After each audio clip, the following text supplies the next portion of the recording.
bem, pessoal? A partir deste vídeo, vamos estudar a Lei Orgânica de Criciúmal. A Lei Orgânica, que é a principal lei do município, que traz as principais regras de funcionamento do município, como a gente vai estudar hoje, e o nosso estudo, claro, vai ser direcionado para a prova do concurso público. Vou mostrar para vocês como esses conteúdos costumam ser cobrados em prova, e depois que a gente concluir a análise de toda a lei, teremos também questões simuladas para que vocês tentem resolver algumas questões sobre esse assunto, que vai servir também como um treino para a prova e como uma revisão, porque depois eu vou gravar também um vídeo corrigindo as questões e mostrando para vocês, então, em cada questão qual a resposta correta e por causa de qual artigo.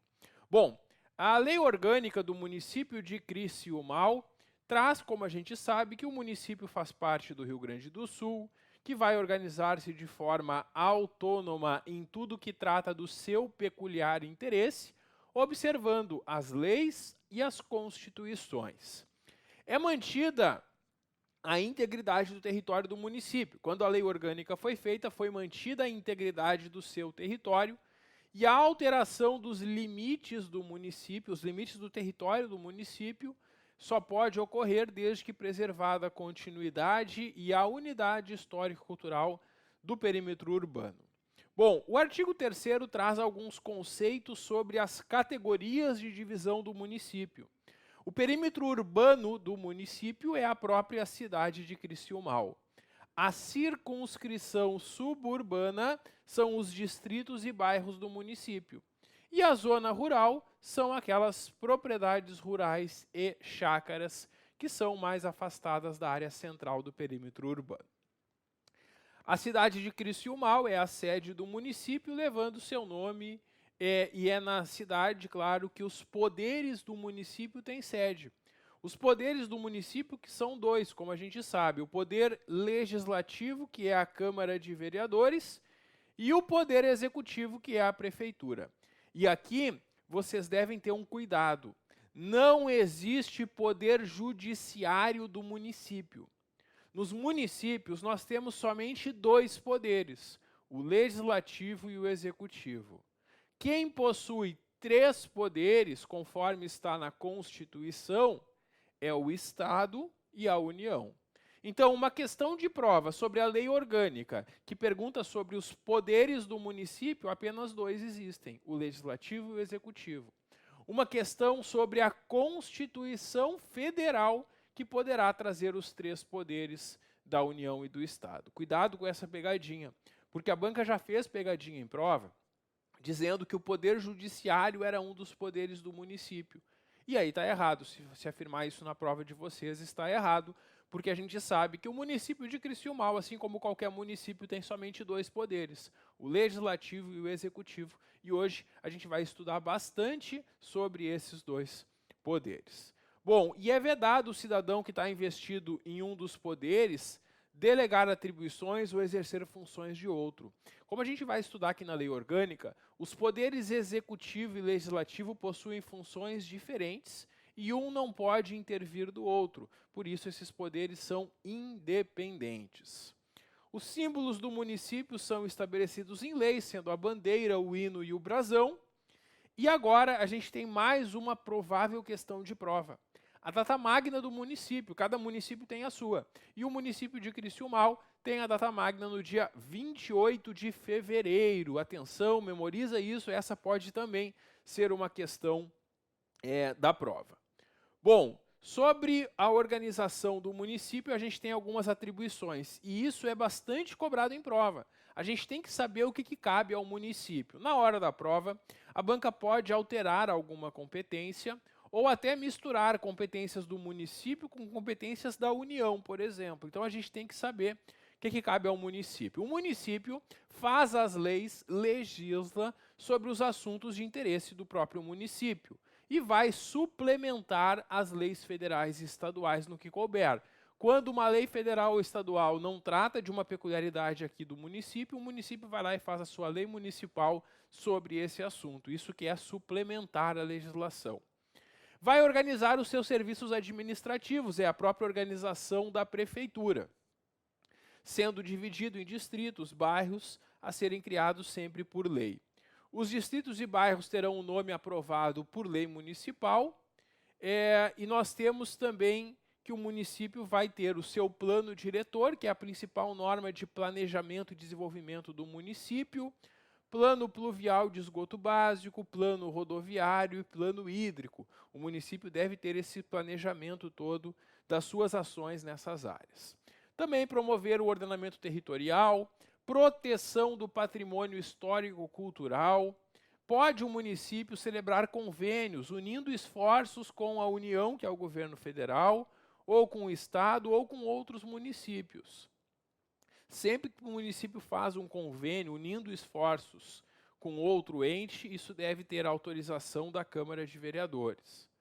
Também o município vai manter cooperação técnica e financeira com o governo federal e com o estadual, para desenvolver programas de educação. E é muito comum que o município receba recursos, principalmente federais, para desenvolver ações na área da educação. Elaborar o orçamento, a gente vai falar sobre isso mais na parte final da lei. O orçamento é o planejamento de gastos do município. O município vai instituir e arrecadar os seus tributos. Lá na parte final a gente também vai ver quais são os tributos. Fiscalizar e cobrar as tarifas ou preços públicos.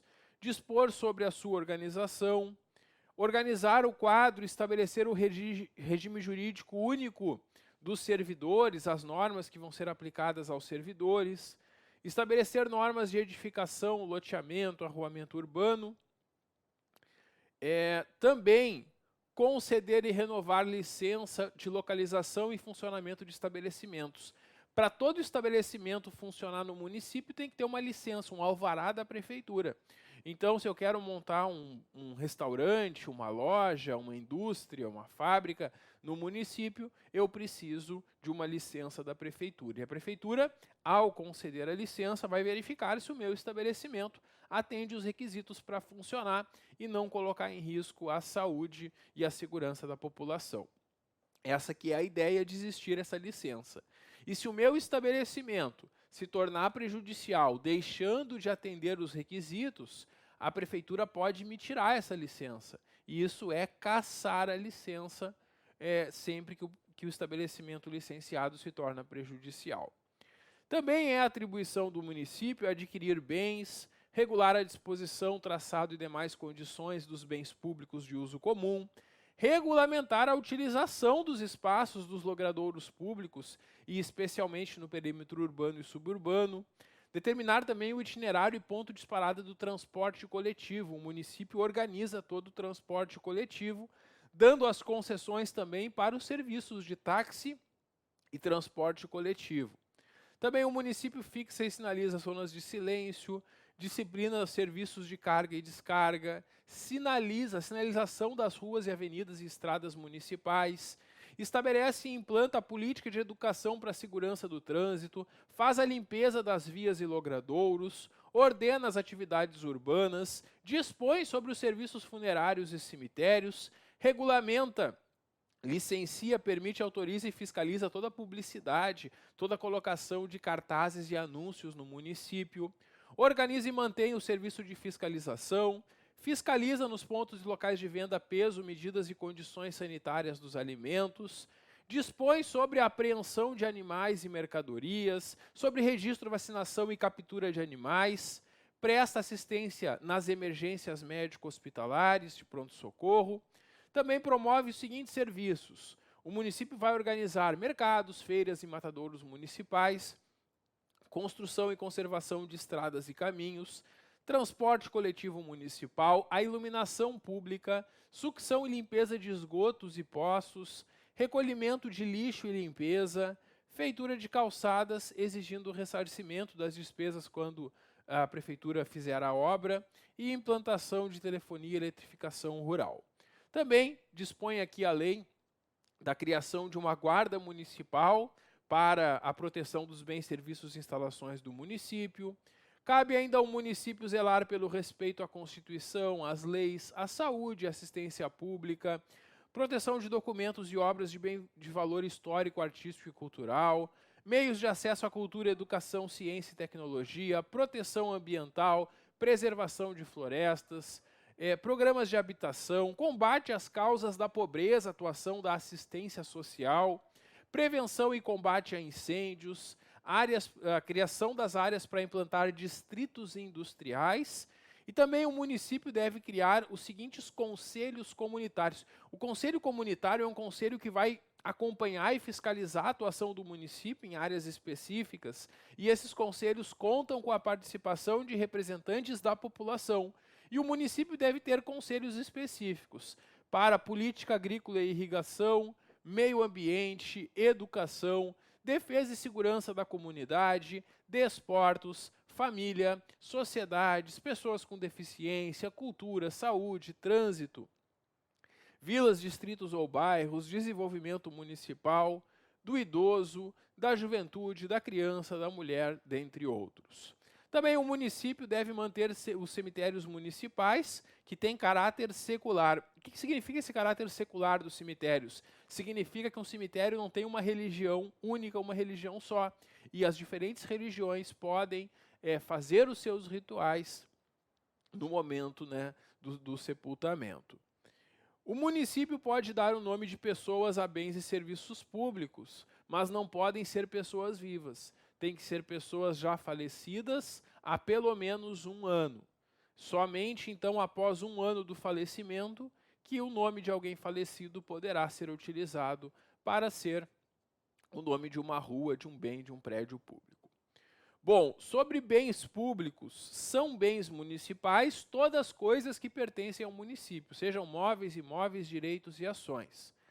A administração desses bens municipais é competência do prefeito, exceto aqueles utilizados na Câmara Municipal. Todos os bens patrimoniais do município devem ser cadastrados e a aquisição ou venda de bens imóveis ou móveis por compra ou permuta depende de prévia autorização da Câmara de Vereadores da Câmara Municipal. Então, sempre que for comprar ou vender bens, também precisa de uma autorização da Câmara. Bom, algumas vedações, isso cai bastante em prova. A vedação é aquilo que é proibido ao município, né? Ao município, então, é vedado, ao município é proibido. Primeiro, criar distinções entre brasileiros ou preferência entre si. O município trata todos os brasileiros da mesma forma, sem nenhuma preferência. Quer um exemplo? Agora no concurso público, existe algum privilégio para alguém que já é morador do município ou que nasceu no município, por exemplo? Não. Quem é que vai ficar com a vaga do concurso? Quem ficar nas melhores classificações, né? Não importa de onde é a pessoa. Qualquer pessoa do Brasil pode ir agora em Criciúmal fazer a prova. E quem ficar em primeiro lugar vai ficar com a vaga. Não existe nenhuma preferência a quem já é do município, por exemplo, porque isso seria proibido ao município. É a primeira proibição. Então, o município vai tratar todos os brasileiros da mesma forma. Segunda vedação, o município não se mete com religião. Isso mesmo. O município não pode criar cultos religiosos ou igrejas, não pode colocar dinheiro neles, subvencionando-os ou impedindo o seu funcionamento, nem manter com eles ou seus representantes relações de dependência ou aliança. Também não pode o município negar, recusar fé a documentos públicos. Toda locação que o município vai fazer, seja como locador ou locatário, tem que ter autorização da Câmara.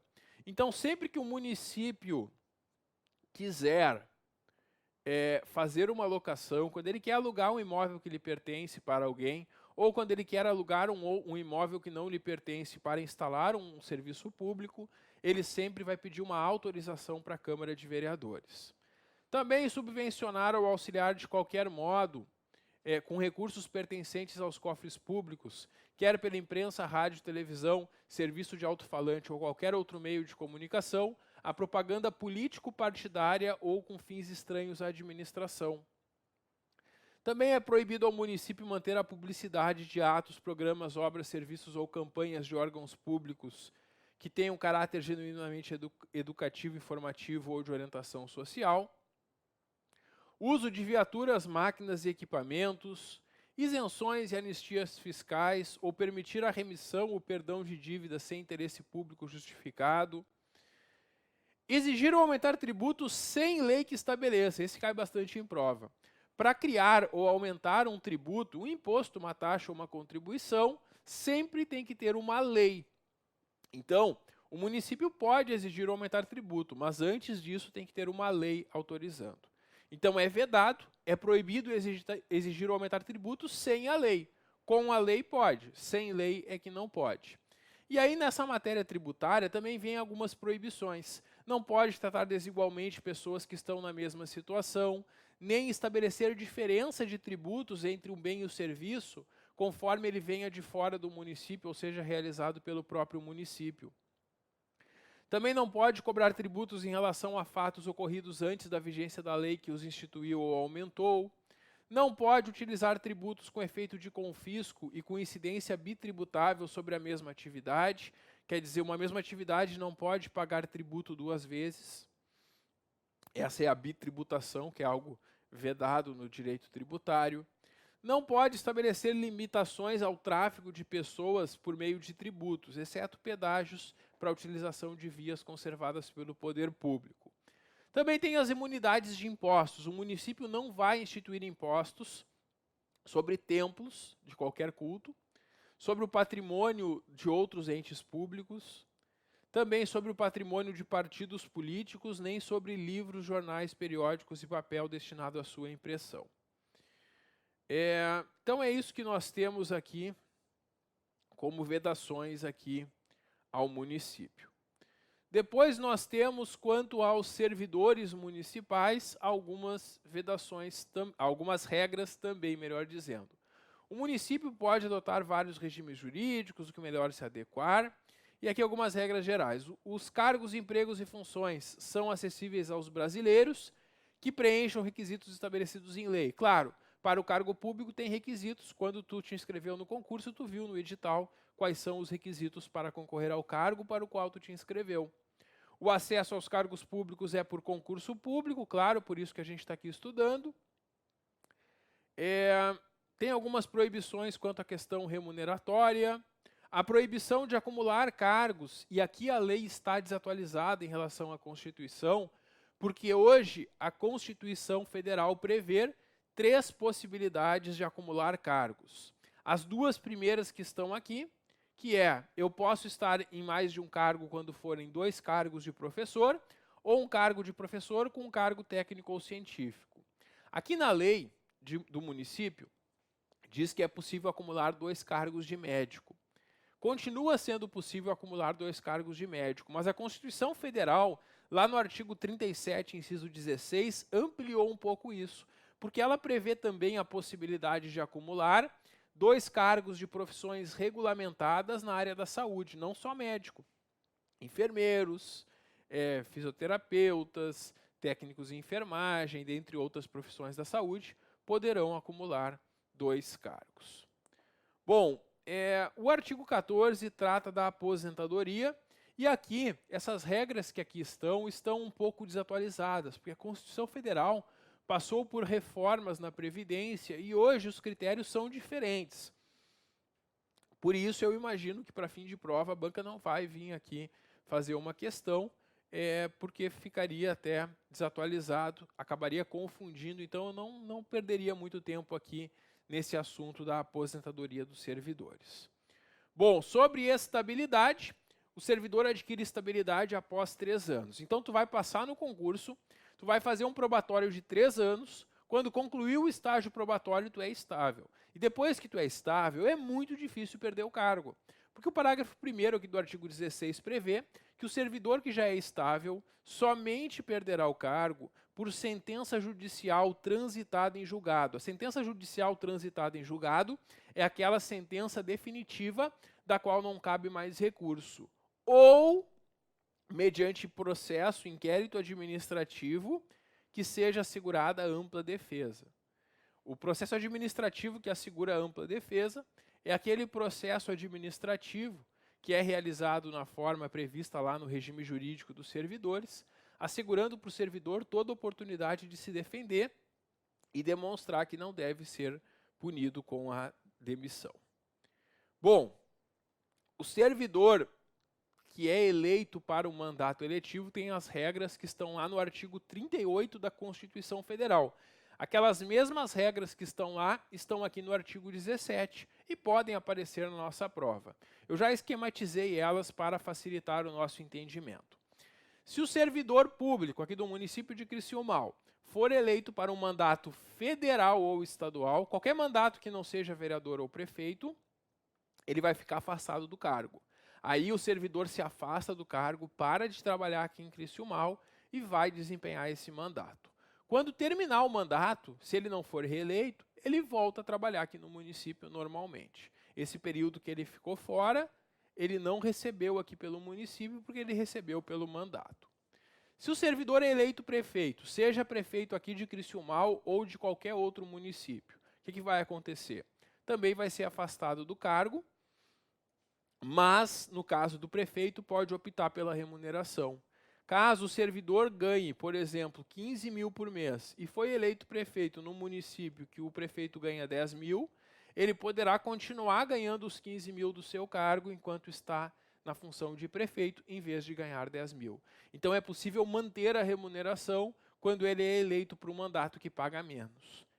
Essa é a regra que nós temos para o servidor eleito prefeito. E para o servidor que é eleito vereador, depende. Depende de como ele vai exercer o mandato. Por quê? Porque em muitos municípios, o servidor público consegue conciliar as funções do seu cargo com as funções de vereador, porque os horários não colidem.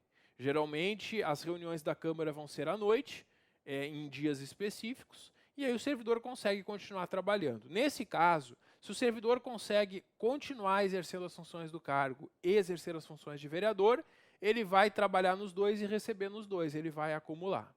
Se ele não conseguir, ele pode se licenciar do cargo, ele vai ficar trabalhando somente como vereador. Nesse caso, é a mesma regra do prefeito. Ele é afastado do cargo e pode optar pela remuneração. E se a remuneração do cargo dele for maior do que a remuneração de vereador, ele pode continuar recebendo a remuneração do seu cargo enquanto está no mandato. Então essas são as mesmas regras lá do artigo 38 da Constituição Federal para o servidor que é eleito para desempenho de mandato eletivo. Bom, o pagamento do 13º deve ser feito até o dia 20 de dezembro. Então todo ano, até o dia 20 de dezembro, vai estar lá na tua conta bancária o teu 13º. Sendo possível que ele seja pago em 2 parcelas. O município pode pagar a primeira parcela em 30 de junho e a segunda lá até 20 de dezembro, ou tudo até o dia 20 de dezembro. A gente tem ainda que a investidura em cargo público depende de concurso público. Claro, a gente já viu isso, né? Por isso que a gente está aqui estudando. Mas nem todo cargo, porque tem exceção. Quem é que não faz concurso para ingressar? Os cargos em comissão. Cargos em comissão são cargos previstos em lei para livre escolha do prefeito ou prefeita. São cargos de livre nomeação e livre exoneração. A qualquer momento alguém pode ser nomeado e exonerado desses cargos.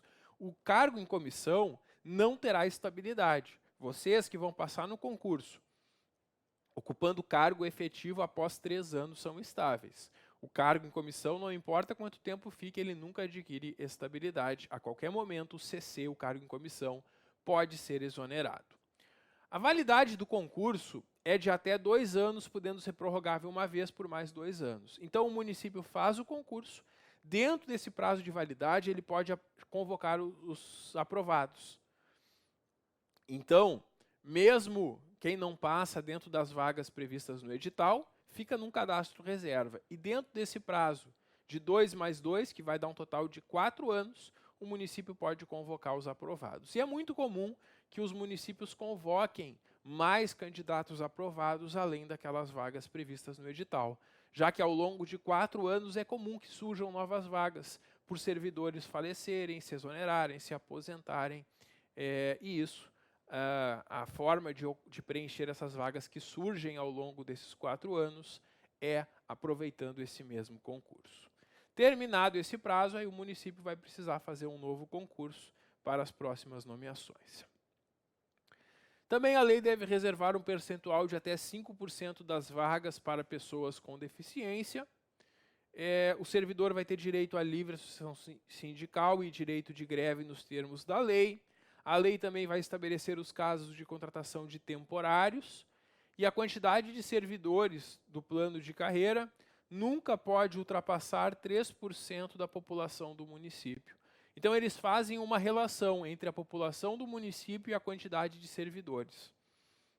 E o município não pode ter mais do que 3% da sua população na quantidade de servidores públicos. Então é isso que nós temos aqui. O nosso próximo assunto é a organização do poder legislativo. Mas esse próximo assunto a gente vai trabalhar no próximo vídeo. Dá um clique que eu já volto. Até logo!